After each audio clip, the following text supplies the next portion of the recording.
Hello, welcome today to the Brothers Gwyn channel. Today myself, Ed, is going to be talking about a Cormac McCarthy book that's become a recent favourite of mine, and it is, oh yeah, Suttree by Cormac McCarthy.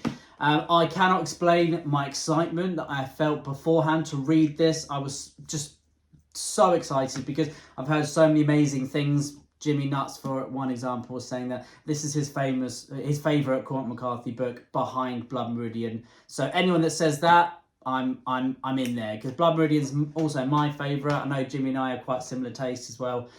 So that was exciting for me. I've seen loads of people on Goodreads that I follow have been really getting into Suttree lately, and I had FOMO, so I had to jump on board, and I loved it. So I'm going to give a kind of a spoiler-free thoughts of what I felt about this book. I'm by no means an academic, but I can definitely appreciated this book and loved it, so I will give my thoughts about it.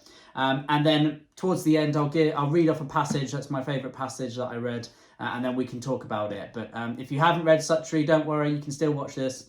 It won't be a problem. So, Cornelius Suttree is an outcast living alone in exile on a disintegrating boat on the wrong side of the Tennessee River in Knoxville. He lives in this kind of outcast community alongside eccentrics, criminals, and the poverty-stricken. And rising above the physical and human squalor around him, his detachment and his wry humour enable him to survive dereliction and destitution with dignity. Now, I wouldn't say with dignity, but that's what Goodreads tells us, and Goodreads is king, apparently. But yeah, anyway, I love Cormac McCarthy's writing as much as the next man, as long as the next man is Bradley Cooper. He loves him. And it was guaranteed, just for certain, that I would absolutely love Suttree. I'm a fanboy. What can I say? I'll wear it on my sleeve. I'm a Cormac McCarthy fanboy. I love everything he's written. I think everything I've read so far. I've given 5 stars, and they've been kind of almost life-changing, life-altering reads where it makes me look at literature in a different lens as well. Suttree is as close to a biography that we will ever get of Cormac McCarthy, where he's writing about one central character over a prolonged period of time. And it's a tragic, hilarious, powerful, meandering, rambling journey of this man's life. At times it is poignant, other times it is utterly bizarre, and sometimes it's both at the same time. The characters are incredibly imaginative. Think Flannery O'Connor, kind of quirky. They felt daft and scarily real at the same time, and they all felt developed. That's what I particularly love about Suttree, that all the side cast, the characters, they all feel developed, and they all have moments of melancholy, of wicked scheming, of banter, and everything in between. And, you know, of course it has Cormac McCarthy's classic prose, but this is one of his earlier works, and it feels kind of like a vintage Cormac McCarthy, and just he's brimming with confidence at what he does, as he has every right to. He's a rule breaker, and I love that about him. You know, obviously loads of people say they hate that he doesn't use punctuation. You can't tell who's talking. But for me, I mean, the first book I read by him was Blood Meridian, so it's kind of, you know, jumping into the deep end, really. And I absolutely loved the style that he has, where he, you know, you don't have to use punctuation in this work anyway.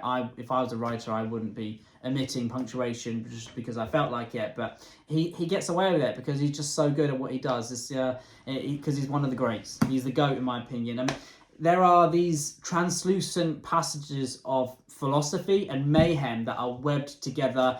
His similes, his metaphors, his use of active and passive verbs, they all weave together to give you so much to get your teeth into. Suttree, the character, goes on an extraordinary journey of growth, and so do the characters about him. He's transformed by the end, far more than any other character in a McCarthy work that I've read so far, and it's probably because of the amount of time that you spend with this character and the things he goes through. Now, the things he goes through are relatively normal compared to another Cormac McCarthy book. He's no scalp hunter. This is not a post-apocalyptic world, and he's not running away from Javier Bardem. 3 things I wouldn't want to be involved in. But he is just kind of almost a normal bloke living on this river, trying to get away from society as much as he can. It has these kind of child of God feeling in the community, that the people are a little bit mad, they're a little bit unhinged as well. But Suttree, this book has an element of heart to it that I've only really read in probably The Crossing so far by Cormac McCarthy. It's a book that makes you feel, and it's as if you're experiencing the ill river, the poor streets of Knoxville, the deranged characters, and you're breathing the air that they are breathing as well. The humans are more human, the landscapes are almost tangible, and the dialogue is his best yet. So they're my spoiler-free thoughts on Suttree. It's a 5-star read for me. I love it. I mean, be prepared. It does meander and it is completely random and barking mad at sometimes.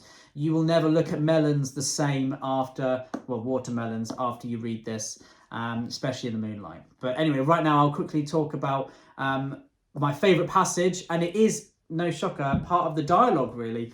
Usually my favourite parts of Cormac McCarthy's work are the when he's describing the landscape. But here, I mean, excuse my poor reading, but the dialogue here just felt funny, but just so real and daft as well at the same time. I'll read it. The goat man looked up at his approach. He was wearing little wire eyeglasses and he was reading from the Bible. He went back to his reading and Suttree squatted by the fire and watched him, the old man's finger moving on the page, his lips forming the words. After a few minutes, he laid the book aside and took off the spectacles and folded them and placed them in the bib pocket on his overalls. He looked at Suttree, one eye lightly squinted. "Morning," said Suttree. "And a good day to you," said the goat man. "Ain't the law, I don't reckon, are you?" "No, I live in that houseboat yonder." The goat man nodded. Suttree looked up at the wagon. A large blue sign atop it read, "Jesus wept." "Pretty day, ain't it?" said the goat man. "It is. How many goats have you got?" 34. 34. Sally died. "Oh, she was never real stout. Guess you like goats pretty well." "Well, I've got used to 'em. We've been on the road 14 year now." "How come you have to have so many?" "Had nothing to do with it. Goats will be goats. I used to have more than what I got now. Didn't have but one kid this spring. I think our Billy yonder's getting too old to cut the mustard." Suttree looked out over the field at the goats grazing. 3 small black boys had come across from the road and stood now uncertainly just outside the goatman's camp and regarded him with wide eyes. "Come up, boys," he said. They made their way to the head of the wagon where a huge old billy goat was tethered. They stood around looking at him. "Can you touch him?" one said. "Why, sure. Just go on and rub his head. He won't bite?" "No. Scratch his old head there. He likes that." One reached out tentatively and began to rub the goat's nose. The goat sniffed at the boy's sleeve and began to nibble at it. "He's eaten your sweater, Loftus." "I don't care." He stroked the huge welt horns. "Where you going with these here goats?" "Down the road," said the goat man. "What you wants with these goats anyway?" "Little or nothing. Good fresh milk, God's best cheese." "You have any other animals?" said Suttree. "Dog or anything?" "No, just goats. I think a fella gets started with goats, he just more or less sticks to goats." "I guess so," said Suttree. And there we have it. I just absolutely love that passage of dialogue there. It is silly, it's quite funny as well. And I just love the way that characters interact in Cormac McCarthy's novels, and there's just a little short snippet. Thank you for watching my review about Suttree. Let me know in the comments below what you think of Suttree or what you think of Cormac McCarthy's books. Did you love it? Do you hate it? Do you like his writing? Will you be reading Suttree based on this review? Please let me know. But anyway, in the meantime, happy reading, truth and courage, the brother Gwyn.